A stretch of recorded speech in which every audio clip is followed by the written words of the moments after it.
Hey all, Hibber here.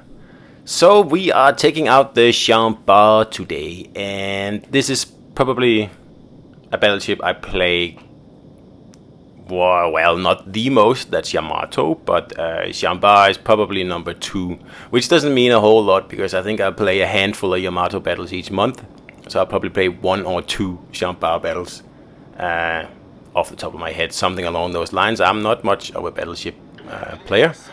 I can hold my own, but I don't think they're that much fun to play, honestly. So if you see here, Bart, I always push in the ship here, and see my other blue friends here, they are pushing in towards the cap as well. So it doesn't mean that you have to keep pushing in, obviously, but at least in the beginning of the battle, get in there and make yourself known. I mean, that people know that you are around and that you are backing them up, and get in some good shots. And then once things start to get a little bit heated, like they start to do now, where I get focused by a few ships, I simply just reverse back a little bit and pretty much do that thing over and over, I guess. Because there's no point trying to maneuver too much in Bart, because you got your whole firepower in the front. So unless you're getting torpedoed or anything like that, there is very little point in starting to show broadside and wiggling around and trying to get to a different spawn point or anything like that. Just hold your ground. Like, of course, as in any warfare, take as much ground as you can when you can do it. That's why in the beginning here, I steam straight in, just like Spartan Elite 43 says. This is an assault ship, and I completely agree with that. This is not a sniping battleship. This ship is made for getting in there, but not, of course, brawling just like the Germans. But get in, make your presence known, and get a few nasty kills, and then pretty much just defend yourself. It's not a ship where you go reverse immediately or you just stay at the spawn. That's not the point. The accuracy on Bart is much better at around that 14-15 kilometers. So I really want this Worcester here to cap. I don't know what he's doing. So that's why I give him a shot to kind of tell him, what are you doing? There's no destroyers in this game. So obviously there's a nice little spot right there where you can cap without getting any battleship fire. So why aren't you doing that? And I think he is contemplating doing it, but he's just not doing it fast enough for me. I mean, I like to grab the caps early on in the battle, because that means, obviously, the enemies have to take them from you. And the quicker you get those caps, well, the easier it is to win. So anyway, speaking of battleships here, we are getting a new update on Monday, the February update 2022, and we are getting the whole Italian line of battleships. Now that is actually going to be quite interesting, I think, because finally it looks like we're getting an accuracy commander as well, which is sorely missed. Of course, you do have to pay for Littorio, the Assure Lane commander for the Italians. She is an event commander, so if you want a dispersion commander for Italy, well, I'm afraid you're gonna have to spend a few doubloons. But I think it's going to be worth it. I will definitely get her. I don't know if I will upgrade her a lot though, because battleships aren't really my thing. And although I have a lot of resources at the moment, I think I'm nearly up to 20 insignia, more than 20 commendations, universal commendations, and nearly 1,000 promotion orders, and I don't know, a few million commander XP. There hasn't been a commander for a long time that I actually wanted to spend my resources on. I dropped a lot of resources on Tesla just because I had them. And yeah, hopefully there will be some new commanders soon, but probably not that likely, since we just have had, well, we haven't even had them yet, the new Assure Lane Wave 3. So I probably have to temper my expectations a little bit. But like I said a few times in other videos, the commander system is what keeps this game alive for me. The new perks, the new base perks, the new combinations you can do, that is the lifeblood of this game, really, basically, for me anyway. So the more, the merrier of that stuff. So really, wargaming, you can put in as many not pay to win commanders, but pay to play commanders as you want, because in my opinion, it's just gonna make the game better. Actually, in the near future, I am planning to do a video solely on the commander system and how I think it's working brilliantly right now, but also how I think it could be improved. And not just the commander system, but the whole end game of Legends. For people who've played the game for nearly 3 years now and have everything done, I think it's time we get a little bit more stuff to grind other than steel. So I will give it some thought, and I'll do a video on how I think the game could be improved. Very nice death strike there on a very unlucky cruiser. So I'm going to be looking for some feedback as well to incorporate into the video. About what you guys think about the commander system. Like, do you think there are too many pay to play commanders? I'm not gonna call them pay to win, because they're not. Pay to play, or would you prefer like more of a narrow selection of commanders? Do you think there's too many? Do you think there's too few? Do you think we should have a third inspiration, for example?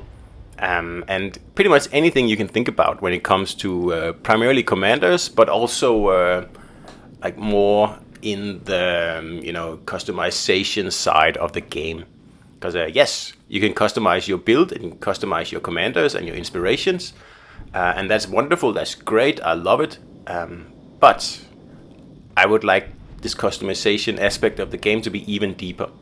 But anyway, that is a topic for a completely different video. But just give it some thought, guys, and whatever you come up with, let me know, because then I will probably incorporate it into the video if it makes sense. And although I am a community contributor again now, and I have a direct line to wargaming, or at least some of the wargaming stuff, that doesn't mean that, of course, any of this might happen or will happen or could happen. It's purely what I think could benefit the game. I mean, there are so many things that could benefit this game. This game has almost unlimited potential, and like, without criticizing wargaming, I don't. Well, I guess I am criticizing them. I don't think they have like pulled the potential out of this game at all yet.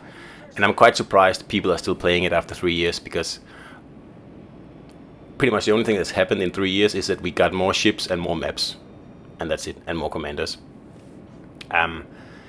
It's time to realize the potential of this game and get it out to the masses, to all the people who should be playing this game here, because this is an awesome game. It's easy to get started with, and yet it's incredibly deep, as I'm sure all of you are aware.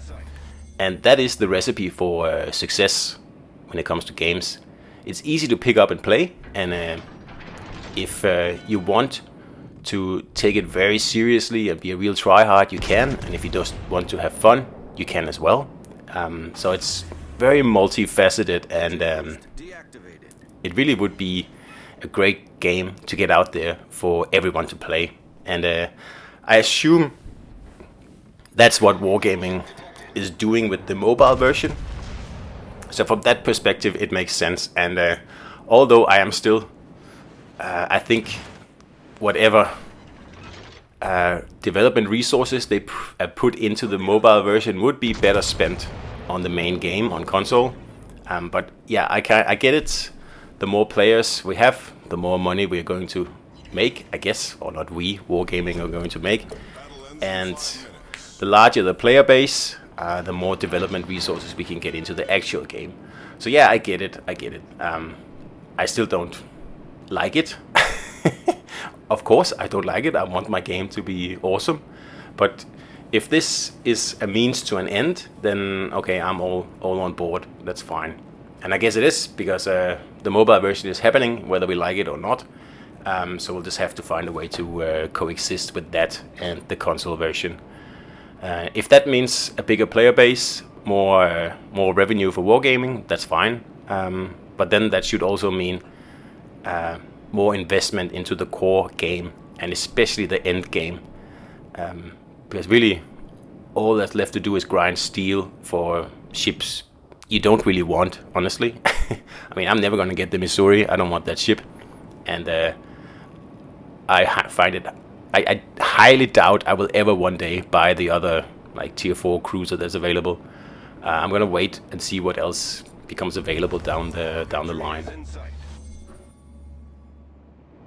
So what I'm saying is that many of us playing this game have been with Legends for the long run since 2019, and I can only speak for myself, of course, but I would love to see this game grow.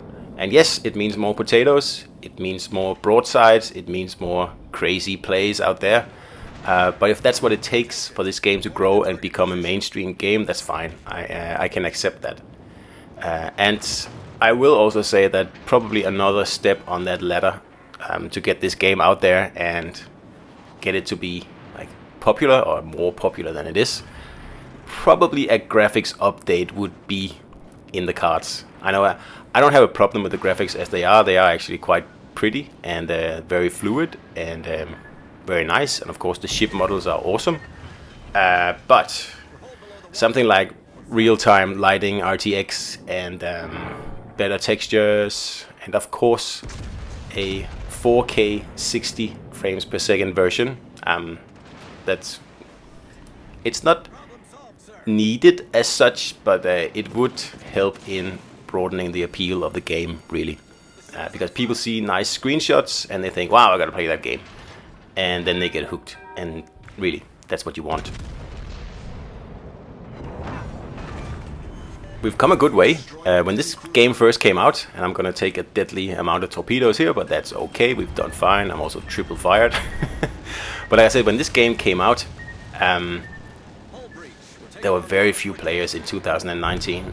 When you started a tier 7 battle, you could wait 2 to 3 minutes for the battle to start, and usually you wouldn't have full teams, and usually it would all be battleships. We have come a long way from those times. These days we have like cross-platform matchmaking, and now we're going to have cross-platform divisions, and also something that's perhaps taken a little bit longer than it should have, because it's one of those things that will broaden the appeal of the game. And again, yeah, I'm going to criticize Wargaming. I'm going to say it's taken them too long to do that. Like multiplayer is one of the things that's going to get this game out there and get it known and make people play it with their friends. If they can't play across platforms, you're losing out on a huge segment there. So I think this will be a fantastic step for the game. So with cross platforms, divisions, and the mobile players, I hope to see a gigantic uptick in players playing this game here in the future. So of course I cannot see that, I have to ask Wargaming, but hopefully that's what's going to happen. So those were my thoughts, and it wasn't so much about this Bart, this video here, I guess. Anyway, I hope you enjoyed it, and I'll see you out there.